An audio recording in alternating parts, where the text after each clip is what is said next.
Welcome to my Complete CCNA, Cisco Certified Network Associate course. This is Jeremy's IT Lab. Since this is the first video, allow me to introduce the course. This course aims to be a complete course for the CCNA, including everything you need to pass the exam, all 100% free. There will be lecture videos covering every topic on Cisco's official exam topics list, practice quizzes covering the material in each lecture, flashcards to help you review and remember what you learned, practice labs using Cisco's network simulation software Packet Tracer, and at the end multiple practice exams to get you ready for the real thing. Although this course will be based on Cisco's official exam topics list, I also want to give you extra information to improve your understanding of networks in general. That additional context should also help you understand the exam topics. Because this is the first video in the series, I want to talk about who this course is for. This course is for anyone who wants to pass the CCNA 200-301 exam. At the time of recording this video, this is a new exam that isn't released yet, but will be coming on February 24th, 2020. Although a lot of the information will overlap with the old CCNA, the course will be based on the exam topics for the 200-301 exam. This course is for anyone who wants to learn about computer networking. You don't necessarily have to take the CCNA 200-301 exam. This course will cover lots of valuable information regarding computer networking even if you're not aiming for the CCNA. The only requirement for this course is that you have a basic familiarity with computers. I will cover all of the foundational networking knowledge at the beginning of the course. So you don't need any prior knowledge of networking, and you also don't need to know programming or anything like that to start this course. With no further ado, let's get started. Our first lesson will cover network devices. This knowledge will be the foundation which we will build upon during the rest of this course. Take a look at this sample network here. Do you know what each of these symbols represents, and their function in a network? At the end of this lesson, you'll know these and more, and how they work together to make a network. We won't go into too many details in this lesson. There's plenty of time to dig deeper in future lessons, but these first few videos are meant to give you the foundational knowledge which we will build upon in future lessons. So, what is a network? Let's ask our friends at Wikipedia. A computer network is a digital communications network which allows nodes to share resources. Well, if you didn't understand before, you probably still don't after reading just that. Let's look further. The definition states that a network allows nodes to share resources. What is a node? I'll introduce some types of network nodes here, some of which appeared in the sample network on the previous slide. This is a router. You've probably heard the word before and have a general idea of what a router is. But I'll explain a router's function in this lesson. Next, this is a switch. Maybe you're familiar with what a switch is, maybe not. It serves a different function than a router, but is also similar in many ways. This next one is a firewall. You're probably familiar with firewalls, and you most likely have a firewall installed on your computer. That's a software firewall, but large networks usually have a hardware firewall, a separate network appliance, which helps protect the network. This next symbol represents a server. If you know computers, you surely have heard of servers before. What exactly do they do? Well, if you're watching this video, you're getting it from a server on the internet. The last symbol in this slide is a client. You're using a client to watch this video. Whether it's a smartphone, a laptop, a desktop PC, or whatever. What exactly is a client? Let's get into it.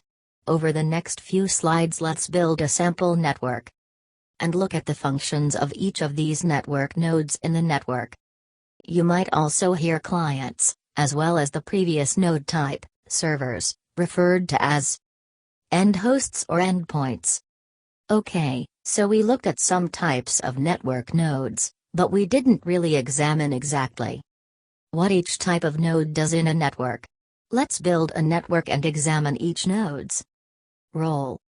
So, here we have two PCs. PC1 on the left, and PC2 on the right. As is, this isn't a network. However, if I connect them together with a cable, we now have a network. That's right, two PCs connected together actually makes a network. Now, it's a very simple network, but if we take a look at that Wikipedia definition once more, a computer network is a digital telecommunications network which allows nodes to share resources. Now that these two nodes are connected, they can share resources and essentially have a conversation with each other. Now, I'm representing clients with this symbol. But there are all kinds of devices which can be network clients. For example, a laptop or desktop PC running Microsoft Windows. Or how about an iMac running MacOS? Or even an Apple iPhone running iOS? These are just a few examples of devices which can be network clients. So, let's give a simple definition of a client. A client is a device that accesses a service made available by a server. Okay, since server is part of the definition of a client, to understand one, you have to understand the other. So, what's a server? Let's take a look. I used this symbol to represent a server. When you think of the word server, you may think of something like this IBM server, or this Dell server. And indeed, these are powerful servers, and you'll see rows and rows of servers like these in data centers. However, not all servers look like this. In fact, any of the clients we looked at in the previous slide can be servers too. How is that possible? Well, let's look at the definition of a client again, and then compare it to the definition of a server. The definition we used for a client was a client is a device that accesses a service made available by a server. So, we can basically reverse that definition to know what a server is. A server is a device that provides functions or services for clients. So, let's look at the simple network of two PCs connected with a cable that we saw before. Remember this network? Watch this little exchange between the two PCs and think which of them is the server and which is the client. PC1 asks PC2 for the file image.jpg. PC2 responds and sends the requested image file. So, which is the client and which is the server? Well, PC1 is the one requesting the service, requesting for the image to be sent. And PC2 is the one providing the service, the one sending the image. So that makes PC1 the client, and PC2 the server. Let's look at another example of a client-server relationship. On the left is your computer. Or perhaps your smartphone, whatever you're using to watch this video. On the right is a YouTube server which contains this video. What do you think the blue cloud in the middle represents? The answer is the Internet. In network diagrams, a cloud is often used to represent the Internet. Or in any situation where the details of that part of the network aren't necessary. The Internet is a very complex network, and for the sake of this diagram, all we need to know is that data from your computer passes through the Internet to reach the YouTube server. The exact details of the Internet aren't important for this diagram, so we can simply use this cloud to represent the Internet. So, your computer sends a request to the YouTube server for this YouTube page, including the video. And YouTube's server sends the data, passing through the Internet, back to your PC. However, YouTube doesn't send the data all at once. It sends you a stream of data until you've watched the whole video. For one more example, let's say you want to get a video from your friend. You both have iPhones, so you ask him to send you the video by AirDrop. Your phone requests the video, and his phone responds, sending the video. You probably know it by now, but which phone is the client and which is the server? As you probably guessed, your phone on the left is the client, and your friend's phone on the right is the server. To review once more, a client is a device that accesses a service made available by a server, and a server is a device that provides functions or services for clients.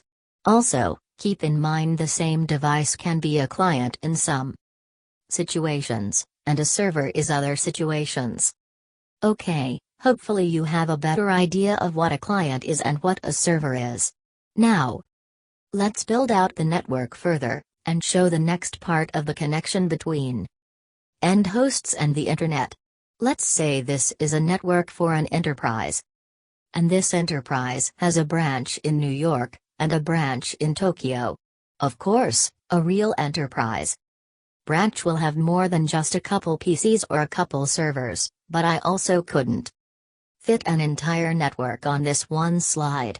Typically you don't connect end hosts like PCs or servers directly to each other. You aggregate the connections to a device called a switch.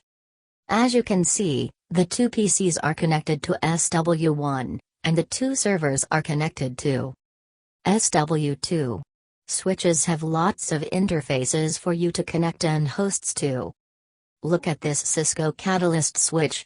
As you can see, lots of interfaces, or ports, to plug your PCs or servers into. Switches are used to forward traffic within a LAN, a local area network. PC1 and PC2, as well as other devices plugged into SW1, such as a network printer, or another PC, all reside on the same local area network. The same goes for any devices connected to SW2 in the Tokyo branch. So, we have one LAN on the left, and one LAN on the right. The hosts within each LAN can send data to each other, for example PC1 to PC2. However, these switches cannot connect directly to the Internet and send data between the two LANs. So let's talk more about switches. Here on the left is the same Cisco switch from the last slide. It's a Catalyst 9200 model switch. On the right is a Catalyst 3650 model switch. Catalyst switches are Cisco's enterprise-grade switches, used by many enterprises to connect their LANs. Now let's review some characteristics of switches. Switches have many network interfaces or ports for end hosts, such as PCs, to connect to. Usually 24 or more. Switches provide connectivity to hosts within the same LAN, meaning local area network. We'll cover the details of LANs later, but for now just know it means end hosts within the same area, like a bunch of computers on one floor of an office, or perhaps an entire small office, or your home network. Finally, switches do not provide connectivity between LANs or over the Internet. To do so, we need another kind of network device. That device is a router. We can connect the switches to routers like this, and then connect the routers to the Internet. When end hosts in the New York branch LAN want to communicate with end hosts in the Tokyo branch LAN, they will send the data to their router, R1, which will then forward it to the Tokyo branch LAN via the Internet. For example, if PC1 in the New York branch wants a file on SRV1 in the Tokyo branch, it will send the request to R1 via SW1, which will forward it over the Internet to R2, which will then send it to SRV1 via SW2. The reply will then follow the reverse path back to PC1. So, let's talk about some of the characteristics of routers. These are a few examples of Cisco routers you might find in use in an enterprise network. The ISR 1000 and ISR 4000 have their network interfaces on the back, but if you look at the ISR 900 you can probably notice a difference between a router and a switch. Let's bring up one of the switches we looked at before. Compared to this Catalyst 9200 series switch, the ISR 900 router has relatively few network interfaces. That's one characteristic of routers compared to switches. Routers have fewer network interfaces than switches. Also, remember that switches are used to forward data within a LAN. Routers do the opposite. Routers are used to provide connectivity between LANs. And, because of that, routers are therefore used to send data over the internet. Here's our network once again, but this time there's a difference. There is an attacker somewhere in the internet, with an arsenal of many ways he could attack our networks to steal information or otherwise damage our enterprise. Although routers can also provide some basic security features, what we should really be using to protect our networks is a firewall. Firewalls are specialty network security devices that control network traffic entering and exiting your network. Firewalls can be placed outside of your router, like FW1, or inside of your network, like FW2. What's important is that they protect the end hosts inside, like the PCs and servers in this network. Firewalls must be configured with security rules to determine which network traffic should be allowed and which should be denied. If you configure the rules properly, if PC1 in the New York branch tries to access SRV1 in Tokyo, the firewall should permit the traffic through. The return traffic from SRV1 to PC1 should be allowed as well. However, if the attacker tries to access anything inside of our networks, the firewall should block it. So let's look at a couple of Cisco's firewalls. At the top here are two examples of Cisco firewalls. On the left is an ASA 5500X series firewall. The ASA, or Adaptive Security Appliance, is Cisco's classic firewall. Although the ASA is their classic firewall, modern ASAs include modern features of so-called next-generation firewalls, including things like IPS or intrusion prevention system. You'll hear a lot more about that in the security section of this course. On the right is a Firepower 2100 series firewall. This is a next-generation firewall as well. Okay, let's review some characteristics of firewalls. Firewalls monitor and control network traffic based on configured rules. You explicitly configure which network traffic should be allowed into your network, and which should not.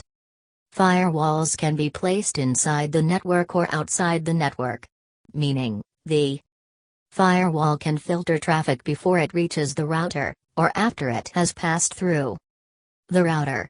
In some cases, you might have a firewall inside and outside the network. Firewalls are known as next-generation firewalls when they include more modern and advanced filtering capabilities. Both of these Cisco firewalls are considered next-generation firewalls. Now, I have one more thing to look at regarding firewalls. What about the firewall on your computer? Let's take a brief look. The two firewalls we looked at in the previous slide are network firewalls. Network firewalls are hardware devices that filter traffic between networks. These are the kind of firewall we will focus on in this course, as it is a networking course. However, there are also host-based firewalls. Host-based firewalls are software applications that filter traffic entering and exiting a host machine, like a PC. Your PC almost certainly has a software firewall installed, as it should. Even in a network with a hardware firewall, each PC should include A software firewall as an extra line of defense. Okay, now we're back to our definition of a network. Do you understand more about each of these types of network nodes? Keep in mind, there are other kinds of network devices, and we'll cover some of those later in this course. Stay tuned for this lecture's supplementary materials which will help you review and test your knowledge. In the next lecture we will look at the next 2 sentences of this Wikipedia definition of a computer network, focusing on the various kinds of connections between these network devices. For this lecture, and all other lectures, there will be supplementary materials to help you practice and improve your understanding. There will be 3 primary resources and video quizzes after each video. This video's quiz will be coming up right after this slide. There will also be pre-made flashcards to review the lecture's material, using the flashcard software Anki. These flashcards will be included in the description of each video. Since this is the first video, however, I will make a separate video explaining how to download and use the Anki software. If you already know how to use Anki, feel free to download this video's flashcards in the description and get started.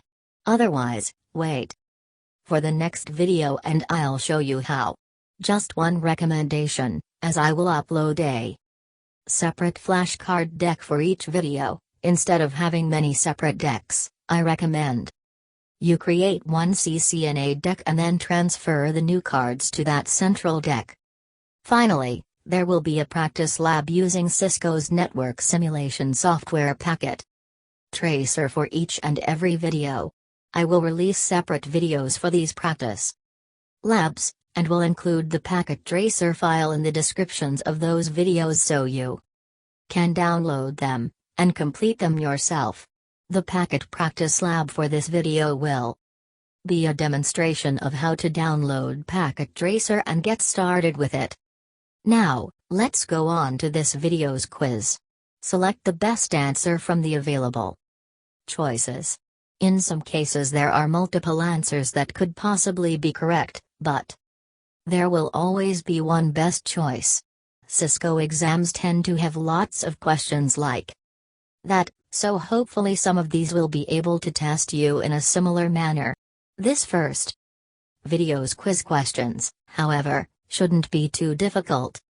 Your company wants to purchase some network hardware to which they can connect the 30 PCs in your department. Which type of network device is appropriate? A router. B, a firewall. C, a switch. Or D, a server. Pause the video to think about your answer. The answer is C, a switch. Let's analyze each of the incorrect answers first, then the correct answer. A router, like this Cisco ISR 900 series router, is designed for forwarding traffic between networks, not for connecting lots of on hosts like PCs to. Also, a router will not typically have 30 network interfaces to connect hosts to. So, A router, is incorrect. A firewall, like this Cisco ASA 5500X series firewall, is designed to filter traffic as it enters and exits the local network. It is not designed to connect directly to end hosts, and typically will not have enough network interfaces for 30 hosts. So, B, a firewall, is incorrect. A server is an end host itself, not a networking device to which you will connect other end hosts. So, D, a server, is incorrect. A switch, like this Cisco Catalyst 9200 series switch, is designed to connect many end hosts in the same LAN together. They include many network interfaces to connect hosts to. So, C, a switch, is the correct answer. Okay, let's go on to the next question.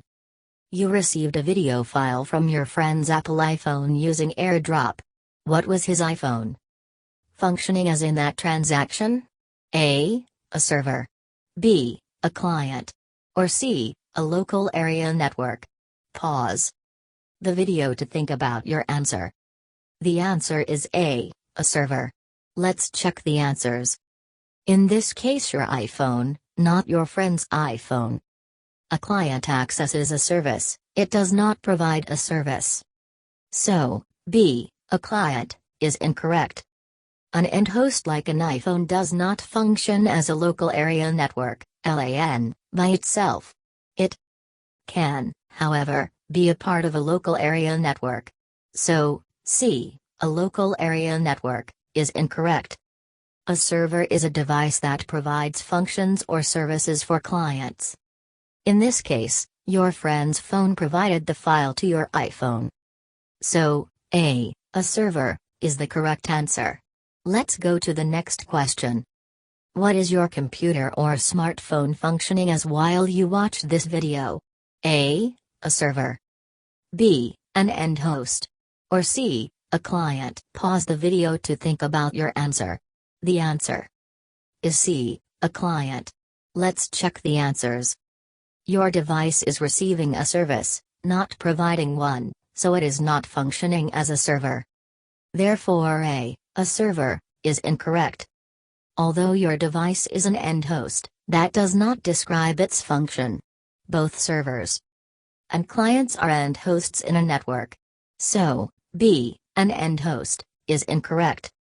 Your device is receiving a service from YouTube's servers. Therefore, it is functioning as a client. So, C, a client, is the correct answer. Let's go to the next question.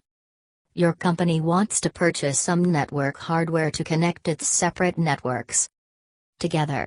What kind of network device is appropriate? A, a firewall. B, a host. C, a LAN. Or D, a router. Pause the video to think about your answer. The answer is D, a router. Let's check. Although a firewall can connect multiple networks together, its real purpose is to monitor and control traffic as it enters and exits the network. So, A, a firewall, is not the best answer. The term host can refer to any type of network node.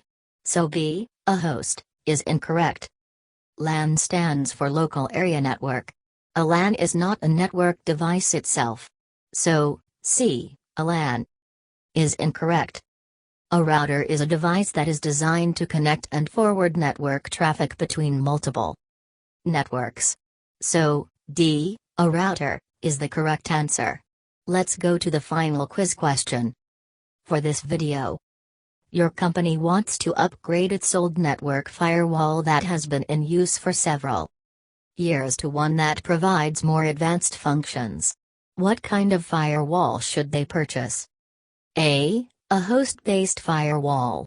B, a next-level firewall. C, a next-generation firewall. Or D, a top-layer firewall. Pause the video to think about your answer. The answer is C, a next-generation firewall. Let's check each answer. A host-based firewall is a piece of software that runs on an end host, like the firewall on your computer. It is not a network firewall. So A, a host-based firewall, is incorrect. Next level and top layer are not actual types of firewalls, so B and D are incorrect. A next-generation firewall combines traditional firewall features with more advanced filtering functionalities. So C, a next-generation firewall, is correct. Thank you for watching. That's all for this video. If you want to show your support, please subscribe to the channel, like the video, leave a comment, and share the video with anyone else studying for the CCNA. I also accept donations via cryptocurrency or Patreon via the links in the description. That's all for now. Links in the description. That's all for now. Links in the description. That's all for now. Links in the description. That's all.